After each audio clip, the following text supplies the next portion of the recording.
खुलुमबाय बे समाव बडलेण्ड इंखं टेलिभिजननि स्टुडिअ आं मिथिका नार्जारी दिनै मोनाबिलिनि गाहाय रादाबफोराव दङ। कक्राझाराव 36 लाख रांजों लोगोसे DTO अफिसारखौ लाफानानै साथाम हमजादों। रायजोनि दरबा जिल्लायाव दैबाना 70,000सो सुबुंफोरा थैनांदों। काजिरङायाव मासे गान्दानि सह बोखांदों।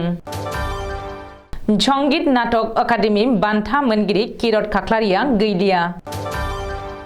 गसाइगावनि जारागुरि गामियाव हाग्रानि मैदेरनि उदखार। बाक्सायाव ISPL नि बरायनाय पस्टार बेनारखौ सिनाय मोनै दुथाङा बिसिलांजोबदों। आसाम प्रदेश तृणमूल कांग्रेसनि सेक्रेटारि अभिजित कर्मकारखौ पुलिसा खादों। नंखाय कुपन खेलानि master mind Assam state TMC नि सेक्रेटारि अभिजित कर्मकारा।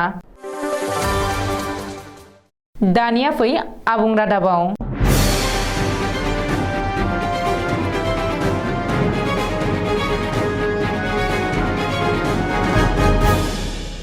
कक्राझाराव भिजिलेन्स आरो एन्टी कारापसन बिफाननि गोख्रों सिग्रोमनाय।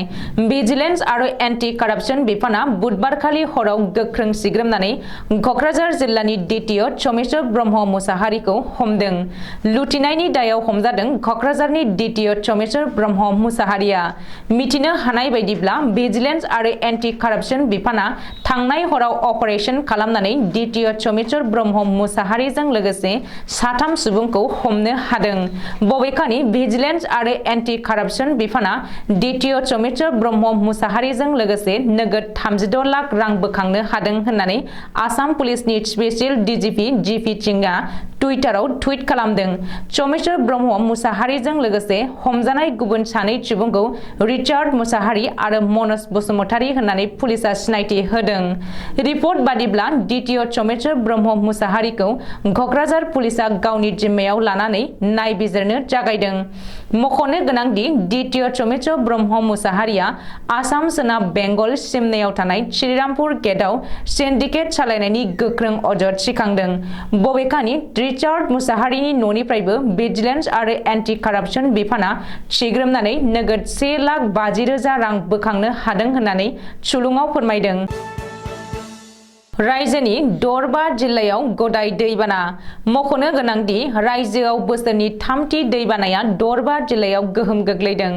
अरुणाचल प्रदेश रायजोआव अखा हानायनि जुनै बुरलुंबुथुर, सुबनसिरि, बुरिदिहिं, धनसिरि, कपिली दैमाफोरा उसिफावदों आरो बोसोरनि थामथि दैबाना सोमजिहोदों।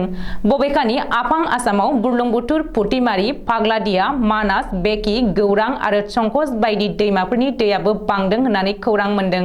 आसाम स्टेट डिजास्टार मेनेजमेन्ट अथ'रिटिनि बुलेटिन रिपर्ट बादिब्ला आफार आसामनि दरबा जिल्ला फारियै धेमाजि, डिब्रुगड़, गलाघाट, लखिमपुर आरो नगाव जिल्लानि मोन 11 रेभिनिउ सार्केलनि 110 गामिफोराव बोसोरनि थामथि दैबानाया लोमसावदों, जेराव 70,000सो थागिरि सुबुंफोरा थैनांदों। बबेखानि धेमाजि जिल्लानि चिचिबरगाव आरो जलाई महकुमायाव गुबुन गुबुन गं 76 गामिफोरा दै सिङाव गोदोनानै दङ, जेराव 38,000निबो बांसिन सुबुंफोरा थैनांदों।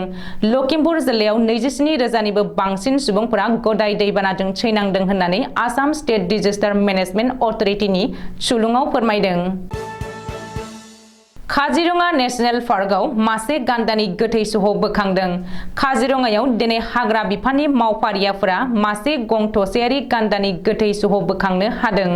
काजिरङा नेशनेल पार्कनि कहरा रेन्जआव बोखांनो हादों गान्दानि सहखौ। गान्दा गंखौबो बोखांनो हादों हाग्रा बिफाना। मख'नो गोनांदि दिनै सह बोखांनो हानाय गान्दाया मिथिंगायारि खान्थि बायदियै बैसो जानानै थैदों होननानै हाग्रा बिफाना सुलुङाव फोरमायदों। मुंदांखा हारिमु अनफावरि, सिबियारि आरो भारत सोरखारनि संगीत नाटक अकादेमी बान्था मोनगिरि किरत खाख्लारिया जोबथा हां लाबाय।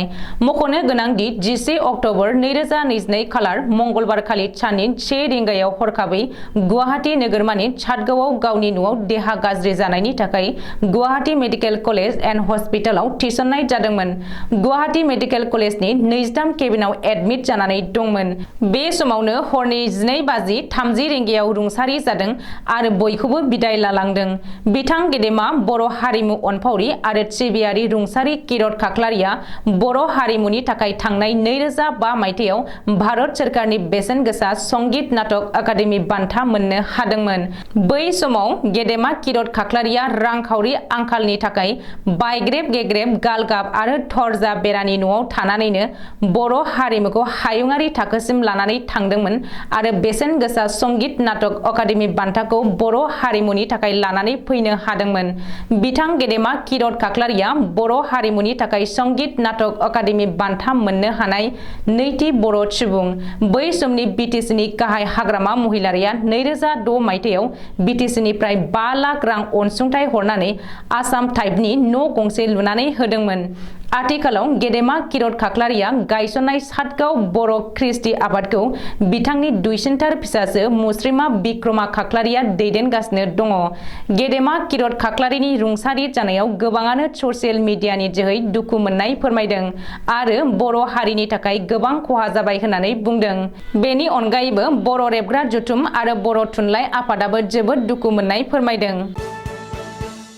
क'क्राझार जिल्लानि गसाइगाव महकुमा बेन्दों जारागुरि गामियाव रायमना नेशनेल पार्कनिफ्राय फैनाय मासिनि मैदेरनि फालोआ जोबोद उदखार खालामफैदों। जाहोनाव जारागुरि गामियाव रायजो राजाया गिखांनाय मोनदों।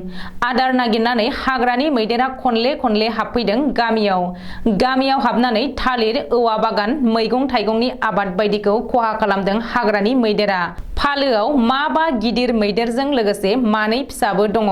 आथिखालाव हाग्रा बिफाननि मावफारियाफोरा मैदेरखौ होनानै रायमना हाग्रामा फारसे लांनो नाजाब्लाबो नाथाय मैदेरनि फालोआ खेरखेरायाखै होननानै जायगानि रायजो राजाया फोरमायदों।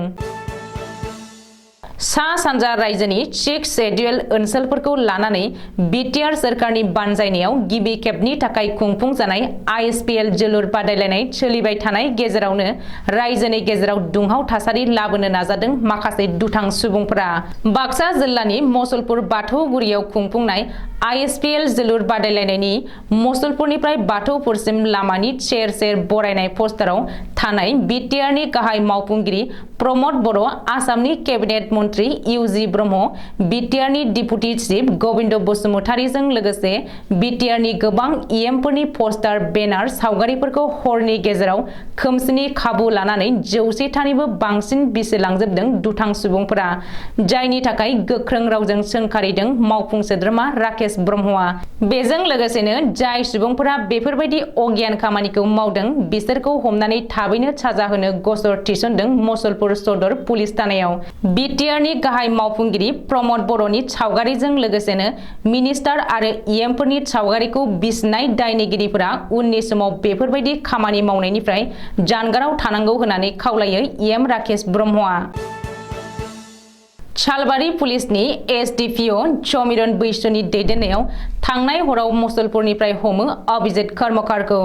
मख'नो गोनांदि बरपेटा रडनि खाथियाव थानाय सिमलागुरि पुलिस थानानि बेन्दोंआव थानाय पश्चिम लुवासुर शिव मन्दिरनि नंखाय हेफाजाबनि थाखाय मोनसे नंखाय लटारि कुपन खेला होनानै लाख रां रायजोफोरनिफ्राय लुथिदोंमोन।